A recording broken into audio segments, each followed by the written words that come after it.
আপনি খুব সহজে বুঝতে পারবেন আপনার ভবিষ্যৎ কিরকম যাবে, আপনার ফিউচার কিরকম হবে, মানে পরবর্তীতে দিনগুলো কিরকম যাবে।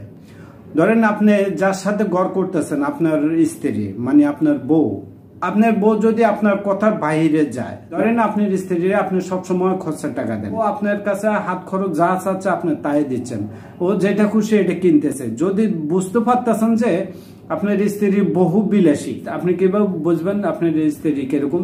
যদি আপনার কাছে ঘন ঘন টাকা চায়, কিংবা সে যদি ঘন ঘন মার্কেটে যায়, তার চোখে যেটা ভালো লাগে এটাই কিনে, সে যেটা খাইতে মন চায় এটাই কিনে খায়, কিংবা তার যেটাই মন চায়, অন্য কোনো পার্শ্ববর্তী বাবির একটা নতুন শাড়ি দেখছে তারও শাড়ি লাগবে, যে সে যেটা চোখে দেখে যেটাই ভালো লাগে এটাই কিনতে মন চায়, তাহলে বুঝে নেবেন আপনার স্ত্রী ফিউচারে গোছানোর জন্য ফ্যামিলির মন মানসিক তার ভিতরে নাই।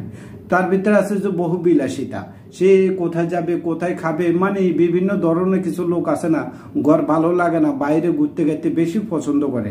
তাইলে বুঝে নেবেন আপনার ভবিষ্যৎ কোন দিকে যাচ্ছে। আরেকটা জিনিস হয়েছে যে ধরেন সংসার গোছানোর জন্য তার স্বামীর আয়ের উপরে ব্যয় হিসাব নিকাশ করে খরচ করে না, সে নারীর উপর খুব একটা ভবিষ্যৎ চিন্তা করে বসে থাকা আমার মনে হয় ভুল।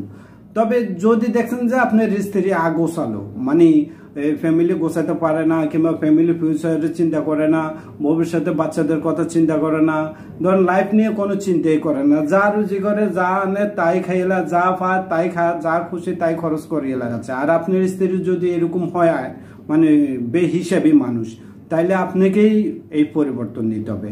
বেশিরভাগ পুরুষই এই সংসার গোছানোর জন্য কিংবা ফিউচারের জন্য খুব একটা চিন্তা করতে পারে না, কেননা তারা হয়তো চাকরি করে, না হলে ব্যবসা করে, না হলে অন্য কোনো কাজ কাম করে।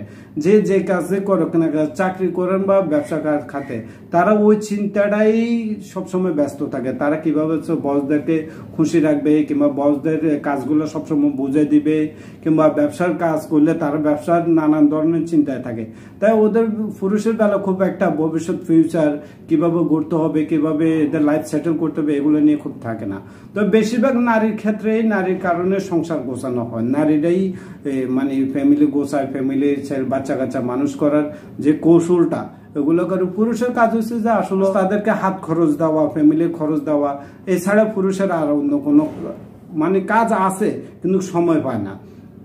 জিনিসটা হচ্ছে যে আপনার স্ত্রীকে যদি আপনি সুন্দরভাবে, জিনিসটা হচ্ছে যে আপনি যদি আপনার ফ্যামিলিটাকে সুন্দরভাবে ফিউচার করতে চান, অনেক ফ্যামিলি আছে রে ভাই, অনেক মেয়ের কারণে অনেক ফ্যামিলি অনেক উপরে উঠে গেছে, তাদের ফিউচার সুন্দর হয়ে গেছে, তাদের বাচ্চা কাচ্চাগুলো অনেক নামি দামি মানুষ হয়েছে, কিংবা অনেক ধরনের ব্রেকআপ আছে।